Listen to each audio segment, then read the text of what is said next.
Thank you, Jennifer, for being on the show today. I'm glad to be here. All right, well, now let's see. We can begin by having you tell how long ago you were diagnosed with autism, and then let's go ahead and get a little bit of a taste about, um, even though maybe you knew some things which you'll get into before the diagnosis, what are a few snippets of the way you're looking at things now versus a few months after you've been diagnosed? I guess I'm asking that selfishly since it's been just 2 months from my diagnosis, but go ahead and tell us about that. Yeah, so I'm 52 and I was diagnosed when I was 49 and I'm absolutely terrible at math. I think that's 3 years. Uh, so I, when I got diagnosed, officially, I went through a process of self-diagnosis earlier, which we can talk about. When I got diagnosed, at first, and this is still true, I experienced it as a tremendous relief because I felt that I had been this is actually something I picked up from my kid, a way of talking, who is also autistic, a way of talking about this. I had been doing on manual what everyone else was doing on automatic for years. And I had at various times been diagnosed with depression and anxiety, but that all didn't seem to put the pieces together the way this did. So um, I felt that kind of relief. I felt like I finally had an explanation. And I've not, I was old enough when I was diagnosed that I didn't, and in a place in my life where I felt like I didn't have to hide it, so I was very, forward with the diagnosis, told people, and I felt like it just kind of helped clear the air and make things more useful in some situations. I still feel all those things. I think as time went by, I've gotten sort of angrier at the neurotypical world, because as I've lived more fully in sort of who I am and what I need out of life and what supports I need, and realized how much I was masking in my daily life before that. It's like some of the things that autistic people find troubling, are troubling for other people too. Some of the ways we have set up modern society are troubling ways. And autistic people are great canaries in the coal mine. We're really good at saying this is just a thing that doesn't work. And we're going to say that. And so, especially as we've gotten back from, like I was diagnosed during COVID. And so it was like in COVID, everyone was on Zoom and nobody was talking to each other. And if you did meet, nobody was shaking hands. And it's like, as other people like, oh, now we can shake hands with people again. And I'm like, I never want to shake hands with anybody in my entire life. And I'm really hard to do that. So, I feel that as I've become more aware of what supports I need and how I interact with the world, I've become more sort of concerned about the injustice of autistic people having to survive in a neurotypical world, and also the sort of general injustice of some of the things that autistic people point out as problems with modern society. I've heard people say, "Oh, there weren't any autistic people in the Middle Ages." Well, yes, there were. You hear their stories of eccentric saints and people who wandered around and they were supposedly having visions, but there wasn't heavy machinery, traffic, electricity that buzzes all the time. Many of the sensory things that make autism sort of worse now are things. I mean, I like the Industrial Revolution, I like electricity, I like my lung medication, I like all that stuff. But some of it has much more sensory assault to it. And I think that autistic people are really good at putting that kind of thing out. What out then? You were mentioning when you were diagnosed, and then in another segment that people may have had a chance to either listen to before or maybe not until later, depending on what I decide ultimately. I'm aware that you did suspect before you did get diagnosed about 3 years ago. Tell us about what that experience was like. Like why were you thinking about that? And then what were some of the reasons to not pursue it until you did not that long ago, a few years ago? Yeah, so when I was in my 20s, and I do not remember exactly how old, but my early 20s, I read a book about what at that point people were, you know, without getting into the lengthy things about why they changed the name of the diagnosis, what I have, which is ASD level 1, autism needing a minimum amount of support. You'll hear it described as high functioning autism. I hate that term. Anyway, what I have was called Asperger's for a long time. It was a separate diagnosis in the big psychological book. And I read a book. I had already been diagnosed with both depression and anxiety as a teenager and young adult, and was in a household where we talked about psychological things frequently. Psychology. My mother, who I now believe is autistic, psychology was one of her special interests. So somewhere along all of this, I happened on a book about Asperger's, and I read it, and I was like, this describes me. And I told my mother, and she said, well, you can't be autistic because I'm not autistic. Um, well, I think she died 15 years ago, so I have no way of finding out if she could have, in the current climate, been officially diagnosed. Um, but I believe that she was autistic. I believe she was, if anything, that her autism was, if anything, more severely affecting her everyday life than mine is. And so I feel like that, like her saying that, really, like, I was wrestling with this thing that really felt like it described me, but at the same time it was like, well, autism is, I don't know when Rain Man came out, but it was sometime around then. you know Autism is, people that can't talk and can count a zillion toothpicks when they fall on the floor, and all those things that are in that movie. And and um and I was like, well, I can talk. I'm getting a graduate degree. I now have a PhD. I was getting a master's degree at that point. I dated people. I live by myself. I have, a condo. I so autism was, I think, so much more poorly understood, and it was like, if you it either is this very serious thing or it's not anything. And I think what we've learned in the intervening years is that it cannot be what level three, which is a serious, probably needing institutional support, probably, not nonverbal, it cannot be that, and it can still be something that really affects people's everyday life. Um, and so anyway, because I'm really good at rabbit trails, uh, so I had this in the back of my head for quite some time.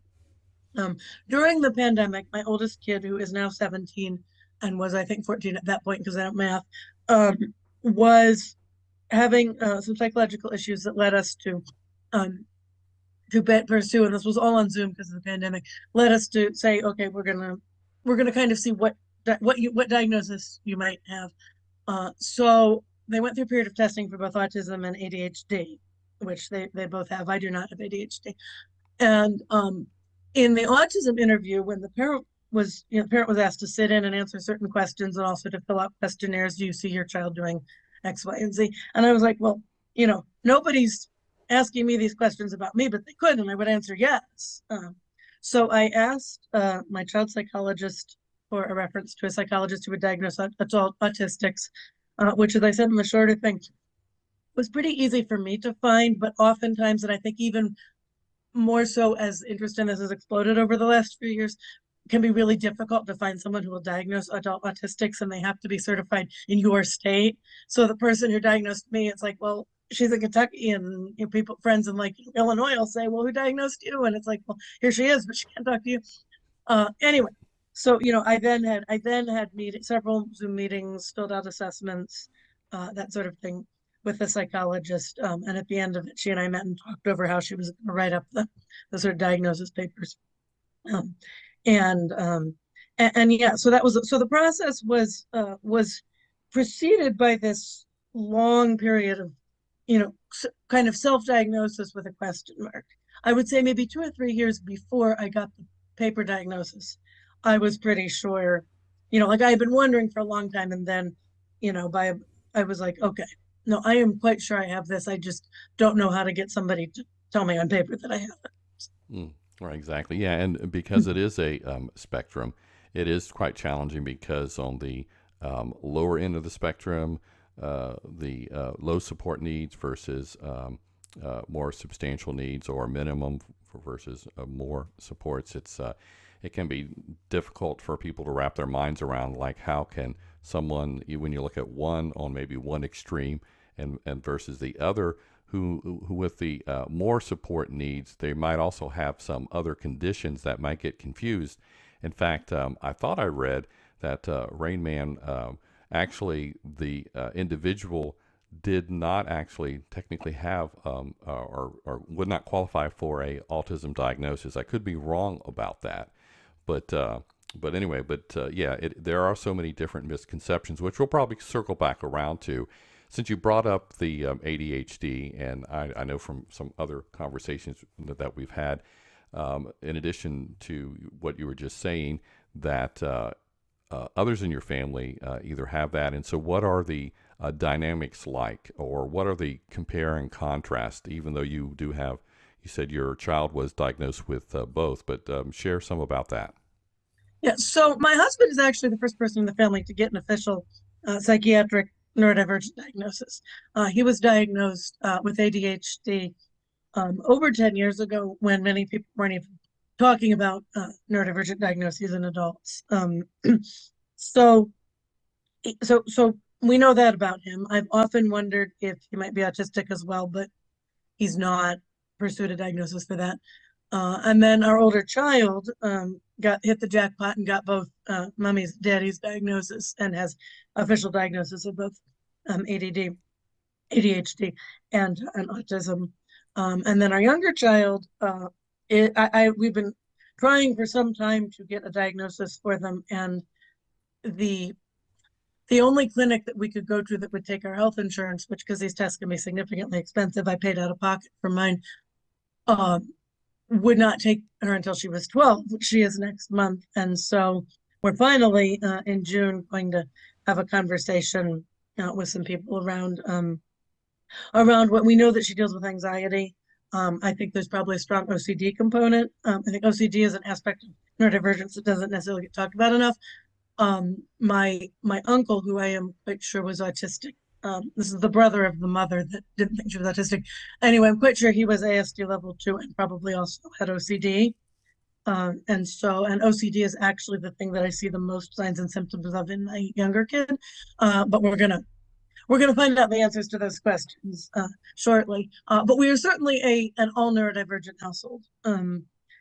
So that's good in a sense, because it means we can say things, particularly the two of us, artistic, we can say things to each other like, I can't, I'm nonverbal right now, and like, over the years, I've become an expert. It's like, how can you say you're nonverbal when you're nonverbal? I have what's called selective mutism, so I will get in situations where I won't be able to talk.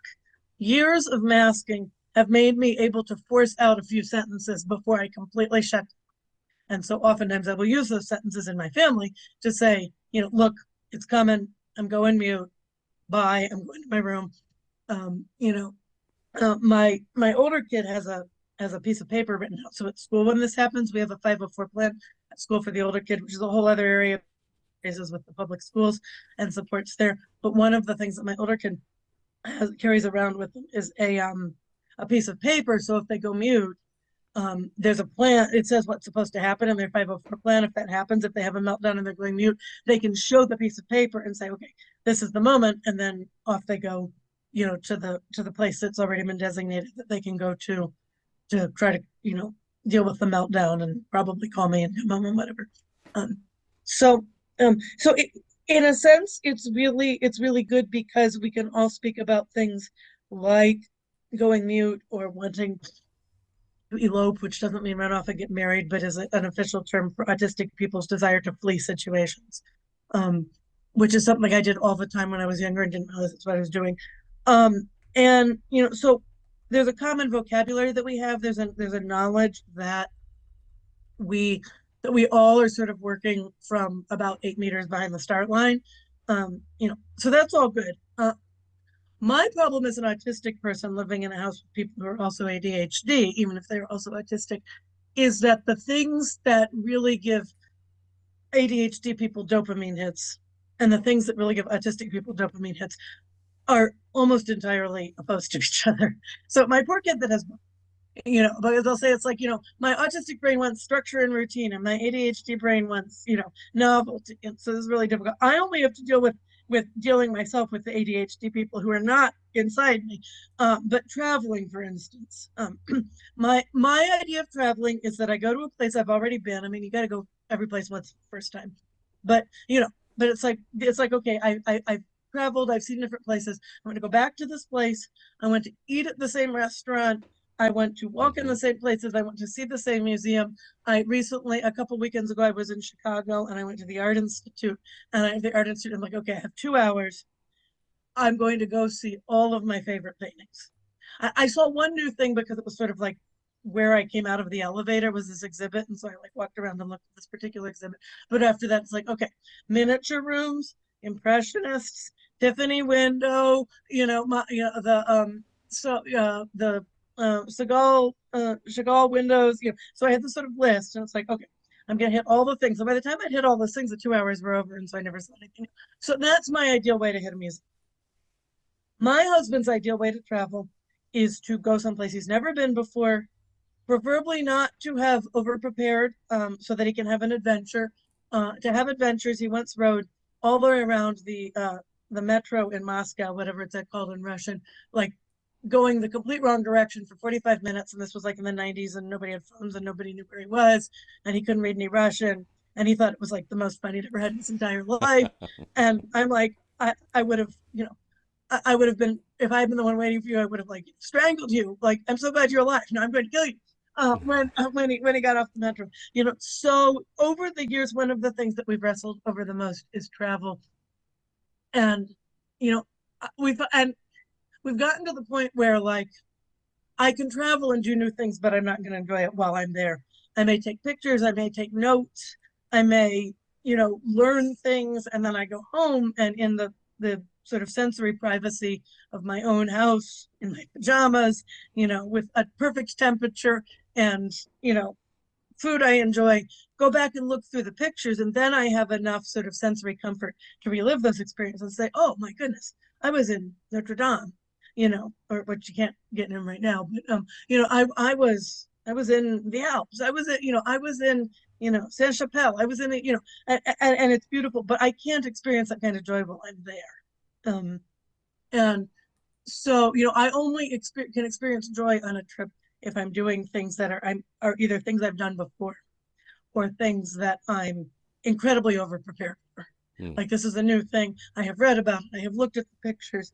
I have read, I have thought through what I'm going to say if people, because something that doesn't get talked about a lot is, scripts autistic people use to deal with things going on around them.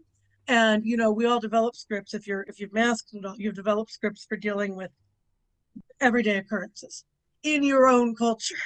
Right. Yeah. Even in Yeah. a country Yeah. that speaks your language, like Britain. My husband is British. We go to Britain. These scripts for how to handle, problematic experiences, like my luggage is lost. I don't know where I am. I need to order food. Yeah, they're different scripts. You know, so I say all of that to say that these are examples of. I've talked quite a lot about autism and travel, actually, but because my husband is ADHD, my very, very serious sort of needs and problems and issues around travel sort of intersect in this very, very difficult way with his needs in travel, which is, he goes on travel, he travels for the dopamine hit, he travels for the new, he travels to, get energy so that he can come back and live his daily life, which is boring because he's ADHD and everything daily is boring, you know. So anyway, so all of that to say it's been both a great blessing to be in a completely neurodivergent family, but also in some ways I think the autism ADHD mix is particularly difficult. Hmm. And we didn't tease out, and we don't necessarily have to, but from your description, I would think that he is ADHD, the hyperactive. Mine is the non-attentive type. Yeah. Well, he's in all honesty, he's Or both. there is combined Yeah, as well. what So I yeah. and the reason I've been very careful to say ADHD is because my understanding is that that's just what they diagnose everybody with now. They don't try to break out the non-attentive hyperactive. Well, they do break it down. And instead of doing ADHD or or ADD, in other words, it used to be ADHD without hyperactivity. If I remember the changes in the diagnosis, I could be wrong, but I think currently it's ADHD, and then they might use now, a slash in between that, and then it's non-attentive type or with hyperactivity, or the third subtype would be combined. But Well, certainly, I would say my poor husband is certainly combined. mhm, The ADHD in terms of my oldest kid is probably only, I mean, they just said ADHD to us, but mhm, is probably mostly inattentive. that they're not particularly hyperactive. But my poor husband is sort of both. He forgets things and he needs constant dopamine hits. Yeah, yeah. Well, I know, yeah, I've shared elsewhere that it was in the 1990s that I was diagnosed with ADHD, the non-attentive type, or that's what we call it today, I believe. But not knowing that there was the autism factor, one of the things you made reference to food, in addition to just wanting to do similar things. I know for me, I'm always thinking about this one time, or when the topic comes up, that I only had one opportunity when I was in Las Vegas, and of course there's other places that there are buffets. But whenever I go to any buffet, but like especially in a big place like that, to where you can have all sorts of, even more variety of food. I don't know if this would be you. I'm thinking it might be, and that is, I'll go ahead and eat all the food that I like and enjoy, and then if I'm still hungry, I might try something new. And of course, that never happens. Right. Yeah. Yeah. We haven't even talked about same foods. So one of the funny things about my autism is that I do very much have same foods. Like every Saturday, I don't know, in a few hours I'm going to do this. We get um, uh, Italian food from a local, not a chain, but a local homemade Italian place. And we started doing this during the pandemic to support them. We would get carry out. And I'm like, okay, every Saturday, unless I'm not home, for the past 4 years, I've gotten ravioli, flirting, and chocolate cake from this place. You know, and my husband is now at the point where he's like, why? I was like, I don't want anything from Pop Planners today. I've tried everything on the menu. I'm like, yes, but this is how I reset my week. I have my sort of my same food kind of thing. One of the things that was sort of interesting for me in terms of same foods, which my oldest kid and I just say to each other, we're like same food, and then we like understand, that we each need to eat whatever this thing is that we need at that moment. But one of the things is that when I was little, my family actually ate very sort of plain, boring Midwestern cuisine all the time. Probably, I think, in many parts now driven by my mother's autism, because she was the person, cooking or carrying in or whatever most food. Um, and I wanted to try things. I wanted to try new things, and so I developed a real love for spicy things. And so, it's often people like, oh, autistic people, they only eat macaroni and cheese. And that is true. That is certainly true of like, particularly my older kid. It's like all the bland foods. But I developed very early this thing that like what I always want to get on the menu is the spiciest, which is still a sort of same food need, but it's like, okay, I'm going to try this thing because it's going to be spicy. It's going to give me this sort of, jalapeno kick or whatever. So anyway, that's just sort of weird. But yeah, if I was going to a buffet, it wouldn't matter like what the place was known for. It's like, okay, I'm going to go to this buffet and I'm going to pick out the things that are things that I think I would enjoy if I was at home. Hmm. Yeah, yeah. And then earlier you were mentioning some of the other diagnoses when you brought up OCD. I can't help but think about that when I was recently diagnosed. They did the ADOS as the main thing, the Autism Diagnostic Observation Schedule, I think is what that stands for. But there was also some other assessments, and one of the ones did deal with OCD. And my report, she explained, noted that I did just barely hit in the range for OCD, but however, since there's an overlap with autism, that she didn't also diagnose me with OCD because it was explained just as well because of the lower score. But in other words, if it had been higher, then I would have Mhm. qualified.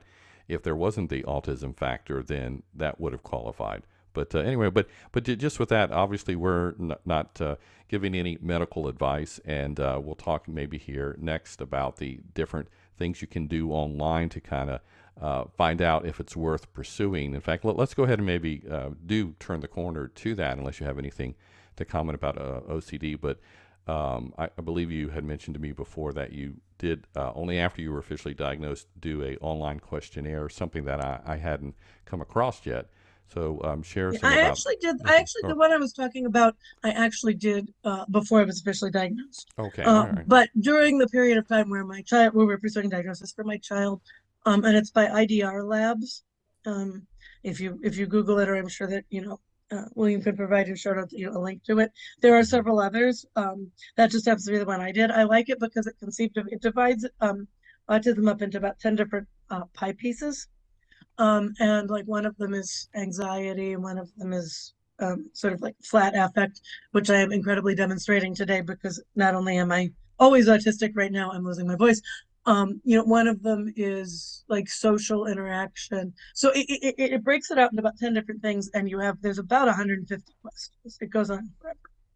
And then at the end of it, it says, well, you answered a lot of questions showing that you have issues in the area of anxiety, and not a lot of questions showing that you have issues in, some other area, executive function, for instance.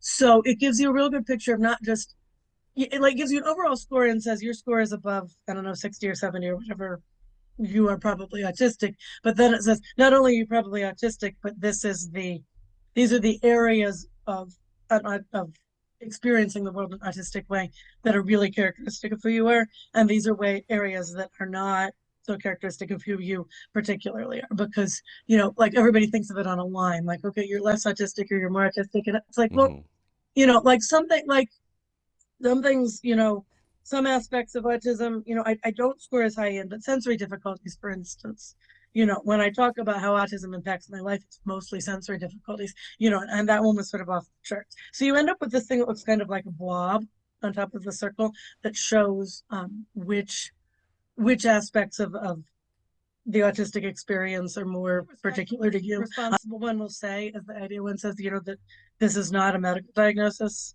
but I think they can be very valid tools for self-diagnosis, and for knowing whether you want to pursue a medical diagnosis. Right. Yeah. Exactly. Yeah. I think it's a good, lack of a better word, a gateway as to do you need to pursue further, as well as now that I have been officially diagnosed, I did the two other ones. I hadn't come across this one, and when I followed the link that you shared with me before we started recording, it actually suggests that it's only 50 questions. It says question 1 of 50.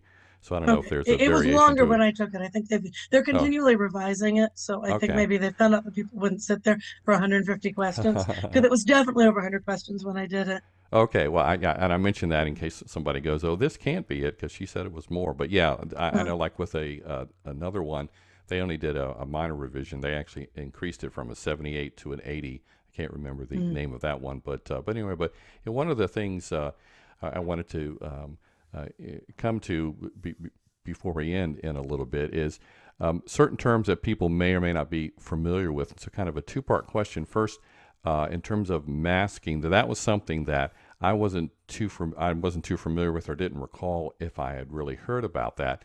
And I don't know if it's an unfair summary to kind of say it's sort of like acting, or like figuring out what part to play and to go along with it. But in addition to how you would describe masking to someone who is not familiar with it, and then after that, what has it been like dropping the mask after the diagnose? I think you've told me that some people said that your autism is now, quote, worse. So share something about that.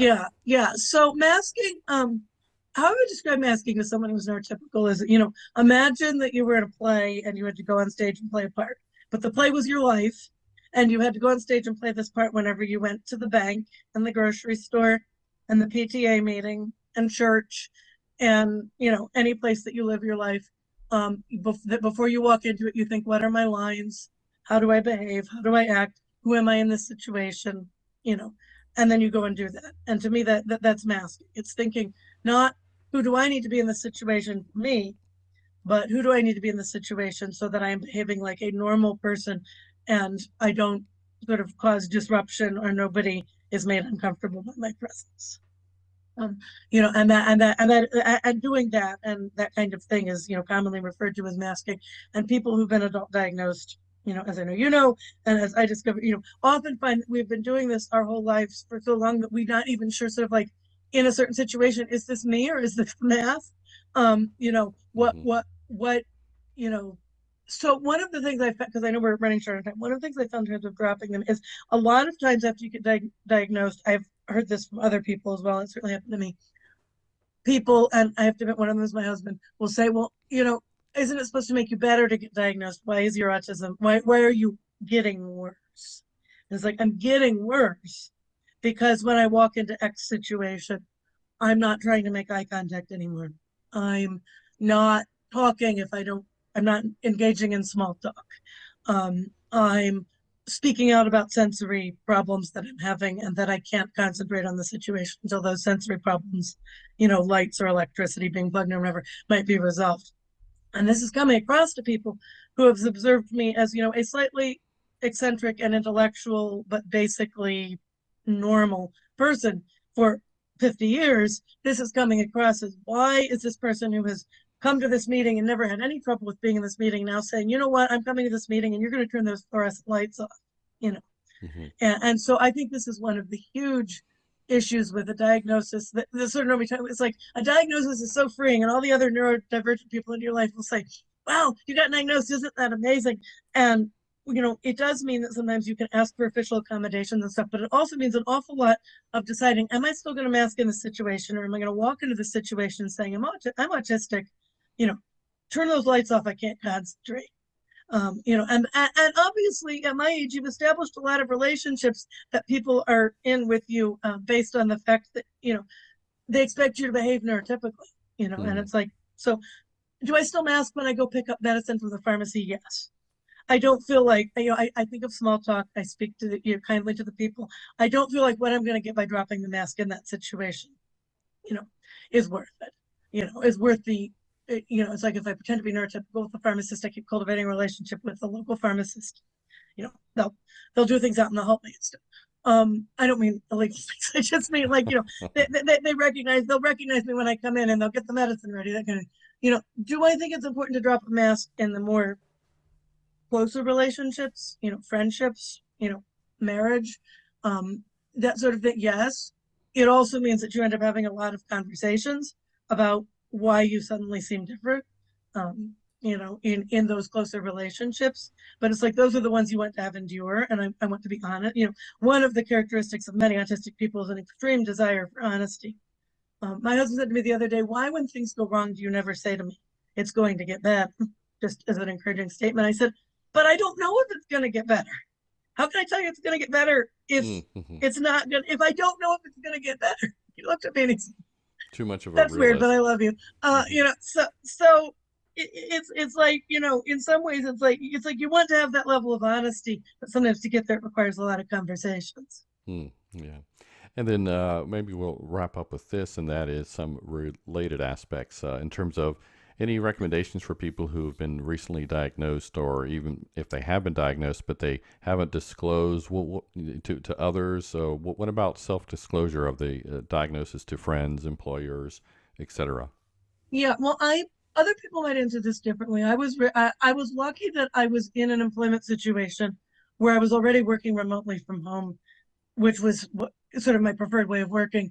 So it wasn't sort of jeopardizing my employment. The most anyone could tell is now I didn't try to stare at the screen during Zoom meetings anymore. So I have always, not everyone has that luxury. Imagine if you were a receptionist and you get diagnosed with autism. But I was always upfront. I posted on social media, like, as I know you did too, like the day I was diagnosed. I have been diagnosed with this and answered so many questions. And I have thought a lot about, my children who are benefiting from better understanding, but also who are young people without as much power. And I thought, I am, white, well educated, relatively wealthy, have a white collar job. I have a lot of privilege. And I'm going to use that privilege to say, sort of out loud, I am Mm-hmm. autistic and I am holding down a job. I am autistic and I have been married for 21 years. I'm autistic, and I'm going to ask for X, Y, and Z. I'm going to say, there were people that I worked with that I was like, no, they were like, can we pick up the phone and call you about X? And I said, no, um, I'm autistic. That would be really disturbing. I would love for you to put it in an email and I will happily answer your email. And I said that to people a lot. Um, so I think I'm very lucky in terms of my sort of social position to be able to self-disclose to the extent that I did, that I've done, but I have done it at great length. And other people, I think, are not always in situations where they can do that, or at least where they can do that to everyone. I do feel that for anyone who's in a position where self-disclosure will not sort of majorly harm your relationship with the world and your employment and things like that.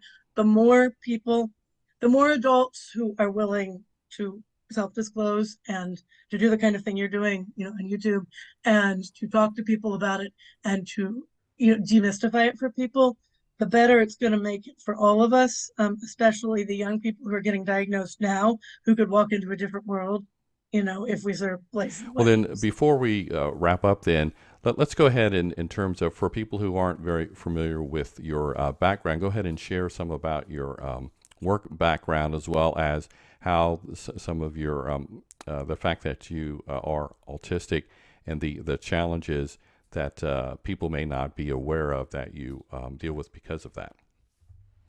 So, as I alluded to several times, I work mostly remotely. I'm also an Episcopal priest. I don't do that remotely. I did do it remotely during Zoom, to some degree. We didn't have communion on Zoom, but normally that job is done in person.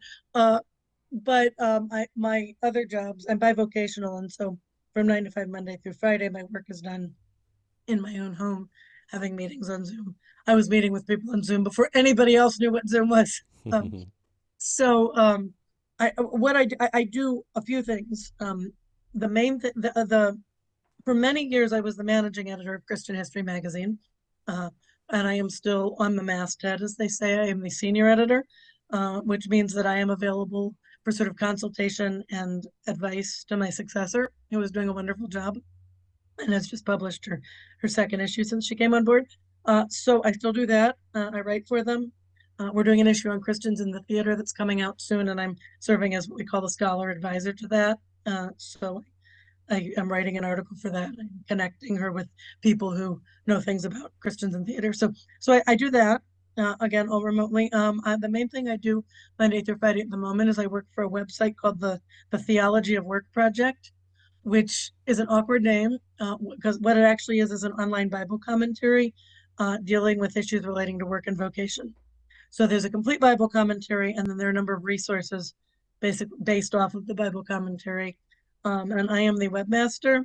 I don't code. We have a developer who codes, but I'm the designated person to talk to the developer. And I also fix anything that can be done without coding, basically, on the website. So marvelous job for an autistic person. It all involves working remotely and quietly at my desk and systematizing things and saying, for example, hey, look, we've done 4 different translations of our commentary to different languages, and we have no overall systematic list of all the little menu phrases on the website, like next page, previous page, accept cookies, that kind of thing. We've all just sort of randomly begun to these things. Why don't I make a systematic list on a spreadsheet in different tabs of all the different menu items? Here's directional menu items. Here's, names of things like Bible commentary, resources, stuff like. So anyway, so I am assigned and come up with projects like that, which is a wonderful job for an autistic person. Um, I also, from time to time, write devotionals for Fuller, the Dupree Center at Fuller, which is another sort of faith and work organization, institution. I write for them. I have been writing on and off my whole life. Most of the things I do with my life, I've ended up doing because I started out to be a writer, and I thought I was gonna, make tons of money writing fiction, and that didn't happen. But I've made my living as a writer. Um, editing Christian history. We're doing all these other things for all these years. And then, as I said, then I have a husband, 2 children, as I referred to repeatedly, and that is also a job. And then I am a bivocational Episcopal priest, so I serve a small parish, and 2 Sundays out of the month. And I occasionally, I'm going to be doing a funeral on Tuesday. I do funerals for them also, weddings. I've done one wedding. Um, various aspects of pastoral care, but a lot of it's a small, very lay-led church. They do a lot of that themselves. That's, if anything, probably the hardest thing that I do to do as an autistic person, because it's obviously, being a priest is obviously all about personal contact and incarnation and all these things I believe in theologically. One of the things that's been really helpful to me, I think we have a conception of pastors in our culture that they all have to sound like therapists. And they all have to be, if you know anything about the Enneagram, they all have to be 2s on the Enneagram, the sort of touchy feely, helpy kind of people. I'm an 8. We're the people that are like, darn the torpedoes. And so I've just sort of leaned into that. My church knows I'm autistic. And I love preaching. I love the liturgy. I wouldn't say I suck at pastoral care, but I don't do it in a touchy-feely kind of way, but just I sort of like, look, I'm here. I'm exercising a ministry of presence. I'm going to pray the prayers that we have written in the book for these situations. This is why it's great being from a liturgical tradition if you're autistic. And and so certainly being a pastor has been, I mean, I'm doing it because I think Jesus called me to do it, but it's been something that has involved, quite a lot of negotiation, around the autism, but in a way that my current church, accepts that, and, it has all worked out. So that's basically who I am. And, other than the priest thing, sort of a lot of the challenges that a lot of people face in employment, I don't face because I've been able to set up my own working environment. And again, the sensory thing is the biggest thing for me. So it's like, well, okay, I'm at my own desk. This is my office. You know, I can put my sweater on. I can take my sweater off. I can adjust the temperature. If I get tired of sitting at the computer, I can go next door and lie down on my bed for 15 minutes, and re-regulate and then come back. And that's not a luxury that a lot of neurodivergent people have, especially in settings, where they're forced to, deal with people all the time, every day, whatever it is they may be doing. And a lot of what I think some people don't sometimes recognize is when you get in those situations, like on Sundays, for instance, I go and then I come home and I like lie in my bed for the rest of the day and don't talk to anybody because I did the people and I love the Hmm. people. You can love people without being touchy feely about it. You know, I love the people, and now I can't talk to anybody for the next 8 hours. And so people who are, people that are in jobs where they have to go into an office every day and talk to people, I'm like, I hope you don't have to talk to anybody when you come home. I hope you can just like sleep for the rest of the day. There's such a tremendous amount of, it's like autistic people can do those jobs, but when you talk about support needs, sometimes support needs are turn off the fluorescent lights, and sometimes support needs are, I have just done my job and now I am not going to speak for the next 8 hours. And so, and that's, I think it's different for everybody, but it's certainly a challenge that autistic people face in employment, and I do to a small degree, and I know that others do more. Okay, well, again, Jennifer, thank you for being on the show today and sharing about your life experiences. I hope people listening, watching have benefit from it and can learn from it as well. Great, it's great to be here.